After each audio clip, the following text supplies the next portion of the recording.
Module number 5, Environment, Nature and Declutter. Nature. Human beings are part of natural ecosystems and depend on them for their survival. In a rapidly changing environment, and with increasing urbanization, this dependence is challenging. Natural environments affect human health and well-being both directly and indirectly. Urban green and blue areas provide opportunities for stress recovery and physical activity. They offer spaces for social interactions in the neighborhood and places for children to play. Chronic stress, physical inactivity, and a lack of social cohesion are 3 major risk factors for non-communicable diseases, and therefore abundant urban greenery is an important asset for health promotion. Through numerous ecosystem services, natural environments play a fundamental role in protecting health. Various populations depend on nature for basic material, such as fresh water, wood, fuel, and nutritious food. Biodiverse natural areas are also necessary for regulating the environment and for mitigating and adapting to climate change. For example, tree canopy cover can reduce the urban heat island effect substantially, creating relief during heat waves. This natural heat-reducing effect also lessens the need for air conditioning systems, and as a consequence decreases energy spending. Urban trees also support stormwater management, preventing flooding and related health issues. Air pollution is a major threat to population health. Urban trees sequester pollutants, and even though the effect may be relatively small, given the severity of the problem, it may still have some public health implications. The evidence around the effects of natural environments on health and well-being is steadily increasing. There are several suggested paths to implement, such as health services through functional ecosystems, early life exposure to biodiverse microbiota, which is important for the immune system development, and sensory exposure, which has direct neurobiological impacts supporting cognitive development and stress resilience. Lower mortality rates and prevalence of cardiovascular and respiratory diseases, healthier pregnancy outcomes, reduced health inequalities, and improved mental health can be found in urban areas with greater amounts of green and blue space. The interactions between healthy natural environments and healthy people are multiple and complex, and require interdisciplinary attention and action for full understanding and resilient development of both nature and human beings. Mental health. Mental and behavioral disorders account for approximately 7.4% of the global burden of disease, with depression now the world's leading cause of disability. 1 in 4 people in the world will suffer from a mental health problem at some point in their life. City planning and design holds much promise for reducing this burden of disease and for offering solutions that are affordable, accessible, and equitable. Increasingly, urban green space is recognized as an important social determinant of health, with the potential to protect mental health. For example, by buffering against life stressors, as well as relieving the symptom severity of specific psychiatric disorders. Pathways linking urban green space with mental well-being include the ability of natural stimuli, trees, water, light patterns, to promote involuntary attention, allowing the brain to disengage and recover from cognitive fatigue. There is evidence of the positive effects of urban green space on common mental health problems like stress, anxiety, and depression, together with evidence of its role in the symptom relief of specific psychiatric disorders, including schizophrenia and psychosis, post-traumatic stress disorder, dementia, attention deficit hyperactivity disorder, and autism. Use green space strategies in your home and workspace to support your mental, physical, and emotional health. Bring outdoors in your environment. Hans Christian Andersen said, "Just living is not enough. One must have sunshine, freedom, and a little flower." A. Put plants in every room of your house. B. Add cut flowers and stop to smell them. C. Plant an indoor herb garden. D. Display seashells, rocks, sand, wood, pine cones, and other items that are from outdoors. Use them to decorate your home. E. Use art to bring in outdoor scenery. F. Choose natural textures and materials for your home. Wood, granite, cotton, wool, and other textures are unique and beautiful. G. Take advantage of daylight. Allow the light in. Use natural light shelves or fabric to redirect harmful rays. H. Open the windows and use natural scents from diffusers or potpourri. I. Use real eucalyptus in the shower. The benefits of houseplants include aesthetics, air quality, humidity, and psychological benefits. First of all, plants are beautiful. Who doesn't love having beautiful flowers and interesting foliage to look at every day? Second, houseplants can add interest to an otherwise human, straight-line, dominant environment. Similar to the outdoors, plants are appealing and can serve many functional purposes indoors.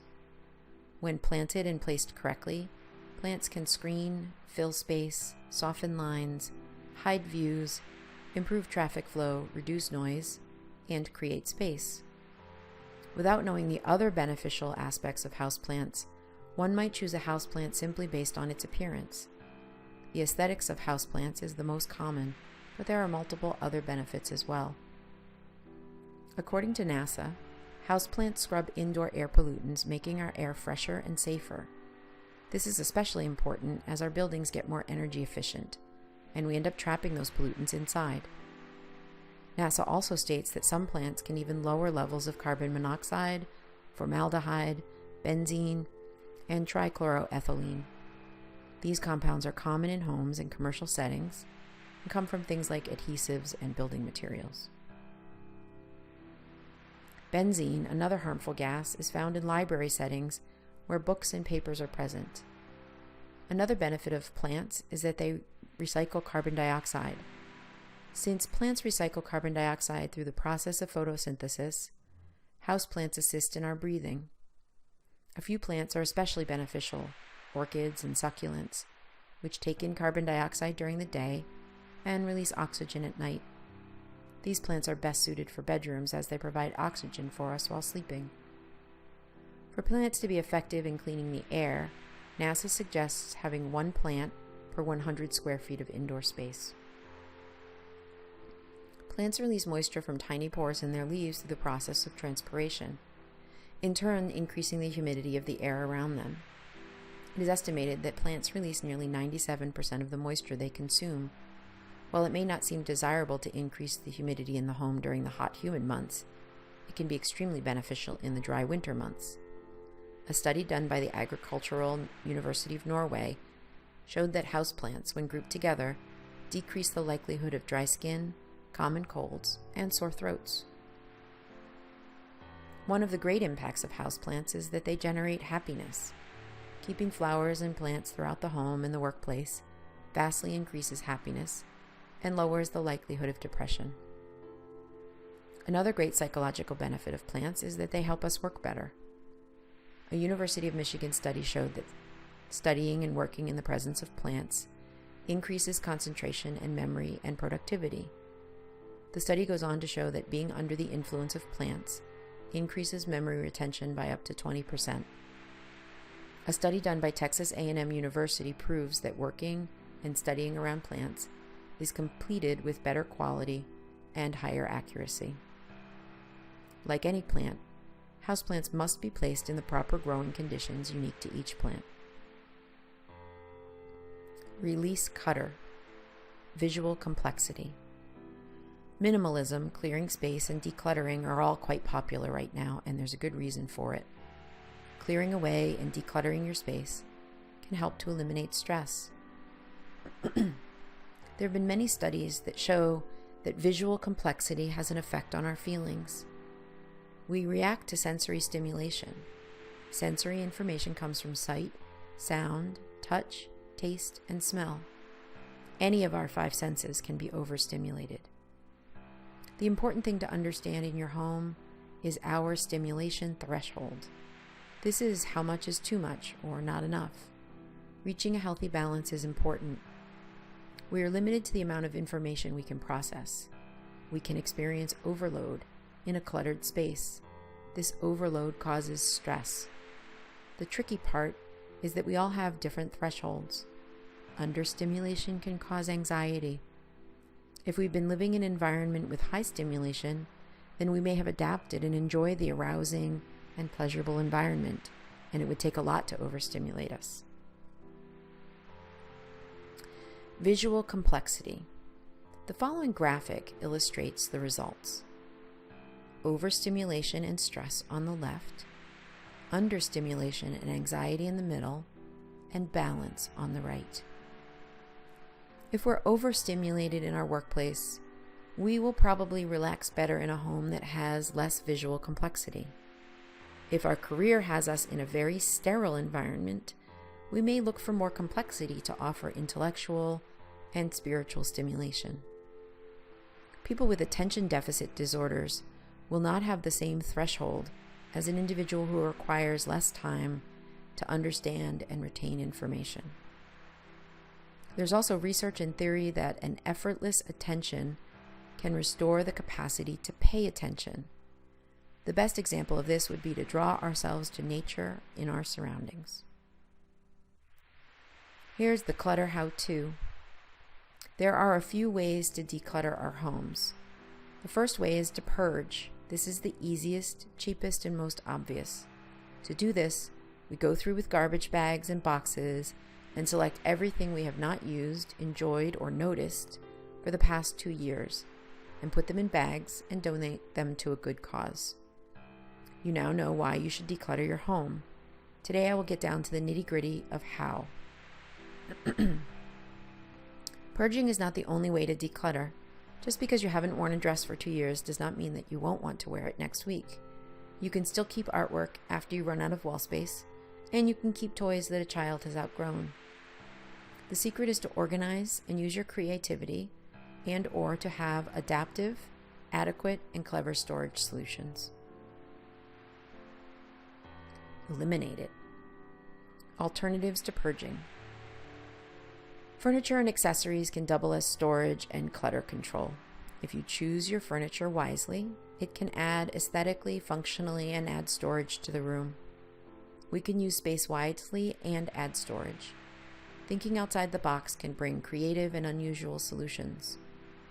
One of my favorite ideas, because I love to learn, is to turn a dining room into a multi-purpose room with library shelves and books. This would maintain your dining room and give you a cozy nook to study and read. Creative solutions are available as well. Do you have 1,000 books that you enjoy but tend to clutter the house? Cover them with book covers that unify them. This allows you to keep your books and declutter at the same time. Anytime you can unify the look, visual complexity will diminish. Something that is just taking up space in one room can serve a useful purpose in another. You may consider how you can repurpose something instead of throwing it away. By adopting new habits, like seasonal cleaning and review, organized rooms should be easy to maintain. Many of us keep health or spiritual journals.